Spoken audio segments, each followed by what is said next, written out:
Salut, c'est Trado, je suis content de vous retrouver pour la mise à jour des zones d'accumulation rationnelle pour l'or et pour l'argent. On va commencer comme d'habitude par les actualités. Première actualité qui nous vient d'investing.com. J'ai trouvé que c'était un article qui était très bien puisqu'on y parle de la stratégie de détention d'or pour le court terme et pour le plus long terme. Comme le reprend très bien Investing, le fait que les banques centrales, notamment des pays émergents, accumulent sans relâche de l'or est le signe qu'il se trame quelque chose et qu'il faudrait effectivement envisager de détenir de l'or au cas où il y aurait quelque chose de majeur en termes d'organisation d'un nouveau système monétaire international. Bref, le fait que les grands pays et les grandes banques centrales des pays développés et en développement accumulent de l'or ne peut pas laisser insensible l'investisseur de long terme. Ce qui explique également l'attrait de l'or, c'est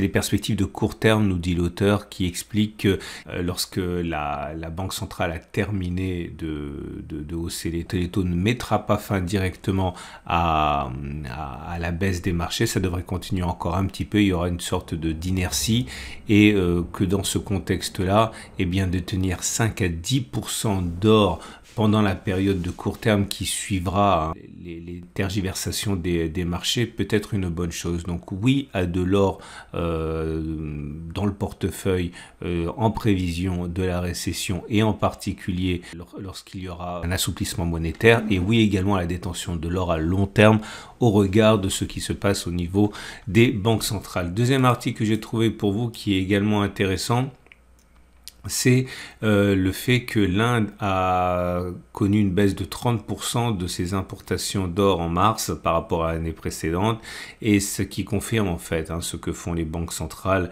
des pays émergents, en particulier l'Inde et la Chine, c'est que lorsque l'or voit son prix monter, eh bien on importe moins, et lorsque l'or voit son prix baisser, on importe plus. Autrement dit, ils sont contracycliques, et c'est ce qui empêche en fait l'or de descendre trop. C'est que dès que l'or descend, eh bien les banques centrales, en particulier la Banque centrale indienne, en profitent pour acheter, stabilisant la baisse des cours. Ou encore, si vous préférez, quand l'or baisse, il ne faut pas avoir peur parce que les banques centrales achètent à ce moment-là. Troisième article, alors là c'était plutôt un clin d'œil. Rien de très sérieux, mais pour vous montrer la popularité de l'or qui ne se dément pas, même dans ces périodes un petit peu difficiles.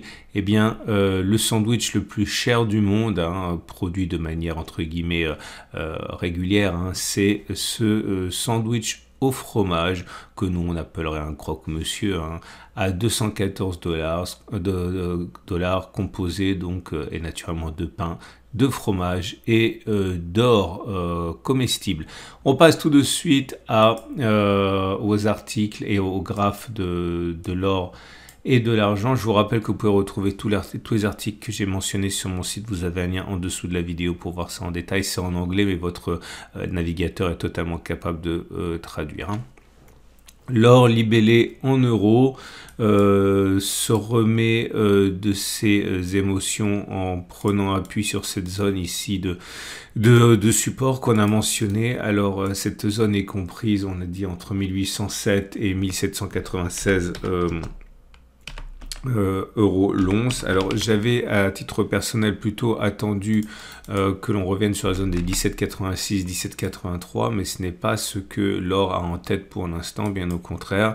Et la solidité de cette zone intermédiaire me fait penser qu'un retour sur la zone d'accumulation pourrait être objet d'achat, donc ça est entre 1,6 et 2,2%. Je l'ai dit, je le répète encore et encore, si vous avez suivi ce format et que vous avez accumulé progressivement dans chacune des obliques noires que l'on a mentionnées, qui sont des zones d'accumulation rationnelle, il n'y a pas à se précipiter maintenant. Vous avez déjà largement accumulé, vous pouvez faire les difficiles et attendre un retour sur 1807 voire 1786. Maintenant, il est vrai que si vous n'avez pas du tout commencé à accumuler de l'or et que vous voulez vous y mettre maintenant, je comprends que vous achetiez sur les niveaux actuels, mais ce n'est pas une zone d'accumulation rationnelle. Tendance de long terme haussière, tendance de fond haussière, bougie Akinashi médiocre avec des bougies qui sont rouges, des petits corps. Ok, donc c'est plutôt de l'indécision, mais avec un ballottage favorable au baissier. On passe à l'or, mais libellé en dollars, et c'est un petit peu mieux en ce sens que on a l'esprit tranquille. On a eu un retour sur la zone d'accumulation rationnelle classique, hein, telle qu'elle avait été présentée à 1961-1950 dollars. J'avais expliqué qu'il y avait une mini zone d'accumulation rationnelle que je n'aimais pas beaucoup. C'était une vidéo de samedi, celle des 2010-2000 dollars. D'ailleurs, elle a été cassée, elle n'a pas tenu, hein. Et c'est normal puisque on est sur une résistance majeure, hein, 1980-2080, donc il fallait pas s'attendre à ce que l'on monte comme ça sans coup férir. Bien au contraire, plus que jamais, je pense qu'un retour sur les 1961-1954 est envisageable, hein.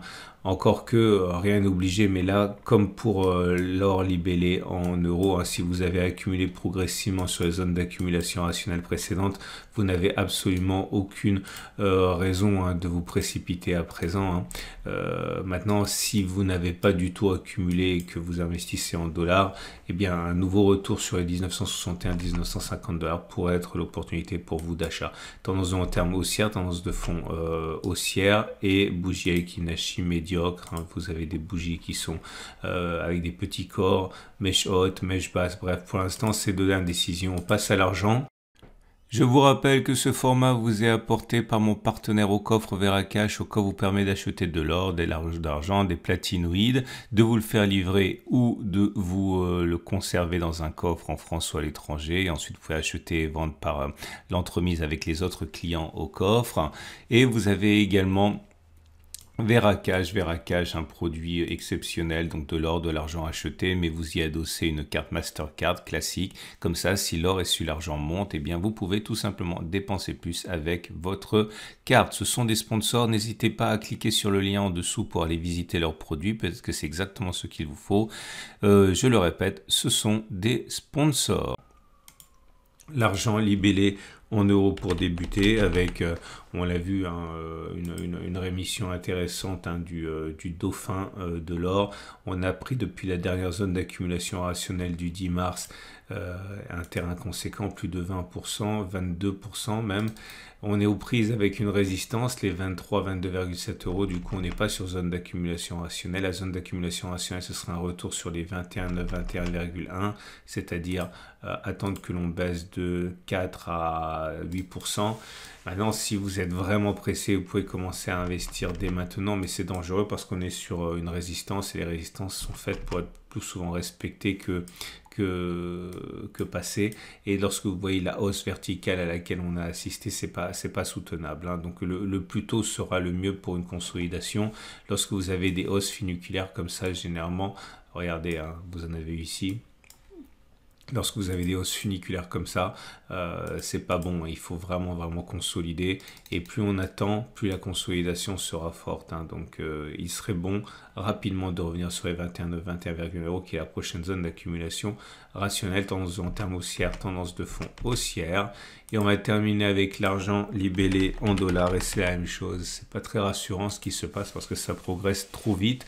Et lorsque ça progresse trop vite, ça consolide également de manière importante, à minima 50%, plus traditionnellement 62%, donc ça veut dire qu'il y a un retour sur les 22,5, ça correspond plus ou moins à la zone bleue, hein, et vraiment à mon avis à privilégier. C'est pas encore le cas pour le moment, mais j'attendrai un retour sur les 23,5, 22,8 pour accumuler. Maintenant, il faut comprendre que la zone des 24,6, 24,1 était résistance, elle a été cassée, elle a donc changé de polarité, c'est-à-dire que en toute logique, un retour sur les 24,6, 24,1 est zone d'accumulation rationnelle, mais il faudrait vraiment éviter de tout miser sur un seul achat, hein, puisque, encore une fois, une telle progression est souvent suivie par une consolidation importante. Donc, je le répète, un retour sur les 23,5, 22,8 serait quand même un petit peu plus, on va dire, prudent pour accumuler.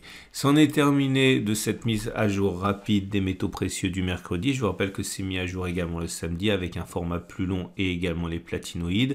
Si vous voulez passer à l'acte, eh bien vous pouvez bien sûr passer par mes partenaires au coffre et Veracash. C'est une excellente journée. N'oubliez pas que vous pouvez retrouver les articles que j'ai mentionnés sur mon site. L'article et l'adresse est en dessous de la vidéo. Je vous dis à samedi pour la mise à jour.